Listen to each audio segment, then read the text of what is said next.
So today we are going to cover order blocks. Order block is a PD array. If you don't know what a PD array is, I have done a video already covering what PD arrays are. Go check the first video on this series of ICT Foundation. You'll watch it there. Then if you have not subscribed, please subscribe to this channel so that you can be notified anytime I post a video, especially on this ICT Foundation beginner series. So the first PD array that we have is order block. So an order block, according to ICT, is changing state of delivery. Changing state of delivery, it means we are changing the delivery, the state of the delivery.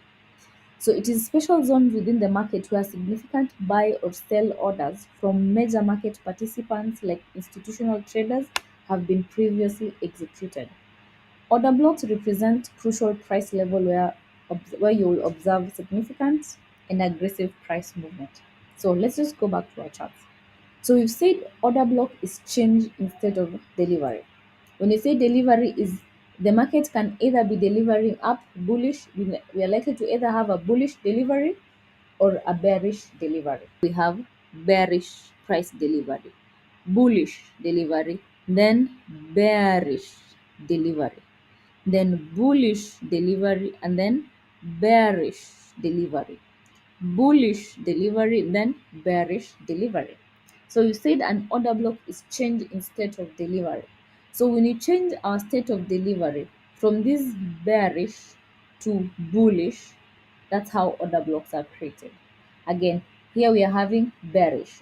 So whenever we are having the bear, because the market is bearish, so our bearish moves are not considered change in state of delivery. Bullish moves are the ones that are changing state of delivery when you are in a bearish market. And when you're in a bullish market, the state of delivery should be bullish. But anytime you see a bearish candle in a bullish market, that is a change in state of delivery. I want you to know that when it comes to our PD arrays in this market, we are only going they are only of two types. We're going to have bullish PD arrays and bearish PD arrays. Bullish PD arrays are found in a bullish market, and bearish PD arrays you'll find them in a bearish market. Anywhere you see a bearish candlestick in a bullish, that is where you're going to check and see if there's an order block formed.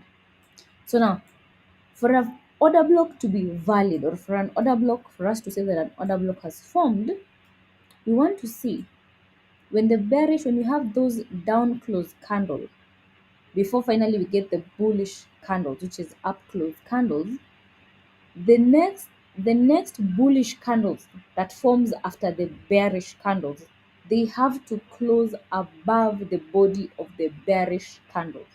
First of all, if it's a bullish market, if you see this bearish candlestick, this shows you that it is a change in state of delivery. So you need to see, does it qualify to be called an order block? It qualifies to be called an order block because the next bullish candlestick after the bearish candlestick has formed, we have closed above the body of this bearish candlestick. We have a wick, you know. So we don't care about the wick, we are just looking at the body.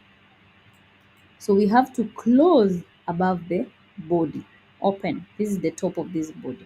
That is where we have to. So that is one. What if you have the same thing? Let me show you. I want you to see the difference.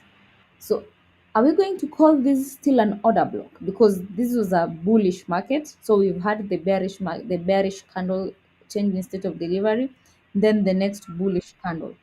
For it to be qualified to become an order block, this candlestick has to close above above the body. What if, let me just show you again, the next candlestick again that opens, we do this, and then again it's a bullish candlestick. Does this form an order block or not? We have an order block because the next candlestick after this is still a bullish candlestick. So that's okay. It's not changing state of delivery, it's still a bullish candlestick. And the next bullish candlestick closed where? Closed above this, the body of this bearish candlestick. So this forms an order block. And for us to form an order block, we don't necessarily have to only have one bearish candlestick. You can also have consecutive bearish candlesticks. But at this point here, the order block is only this one here. This one does not form an order block because we have not closed above the body. Unless now we have another bullish candlestick or this same bullish candlestick here closes above here. We do that. Then our order block will start where? Here. Now all these two consecutive bearish candlestick now will have formed an order block. So this becomes a bullish order block because this market is bullish. So what we are changing instead of delivery is this bearish candlesticks. So let's have a look at this point here. So we have these 1, 2, 3, 4, 5. And I want you to know, guys, when you are having consecutive candlesticks, they have to be the same bearish candlestick. For example, here, I'm not counting this because the next candlestick after this was a bullish candlestick. So when I'm counting my order block from here, I'm only going to count these 1, 2, 3, 4, 1, 2, 3, 4, 5. These 5 consecutive bearish candlesticks. So that is what I'm going to use to mark my order block.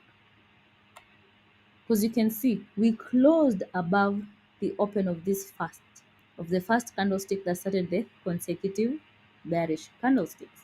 So we closed above it. So this is an order block. And I want you to see, remember we said order block is a PD array. It's a premium and discount array. Do you see how price came, tapped this order block, and then we started going up? Then it has gone up. So that is how we can use our PD arrays. That is what the market is doing. The market is just going to up. If it's bullish market, it's going to a discount PD array. So in this case, the discount PD array here is this order block. See here again. After we made this move up, after we made this higher high, where do you see an order block? So only these two bearish candlestick is what I'm going to consider when marking my new order block. So again, I mark it here. So there you go. So that's my new order block. I mark from there and you can see price closed above it. So let's go look at bearish order blocks. So bearish order blocks, you'll find them in a bearish market. Now, a market that is bearish, change in state of delivery is found in bullish candlesticks. So that means in a bearish market, the first thing that we look for to confirm if an order block is there or not, you're going to look for bullish candlesticks. And once you get the bullish candlestick, now you need to see the next bearish candlestick or consecutive bearish candlesticks. Do they close below the body? So that is a bearish order block. If we did this, that could not be an order block unless the next candlestick is still a bearish candlestick now and closes below it, then now we can call that an order block. So you can see the first one is here, this bullish move before this bearish move. So this one here, that's an order block. Remember, an order block is a PD array. You can see the markets made a lower low and then we had a pullback to where? To our PD array, which is order block. We tagged our order block, or we tapped the order block, and then again the markets made a lower low. So I want us to look at these two bullish candlesticks. So this is 1, 2. You can see the next bearish candlestick does not close below it. So which means these two did not form an order block.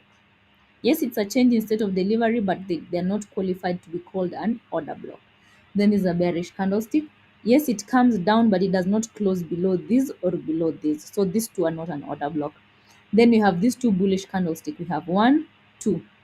The next bearish candlestick does not close below this. However, again, the next consecutive, you can see, the next bearish consecutive candlestick, they all close below where? Below these two consecutive bullish candlesticks. So where do you start your order block? Here.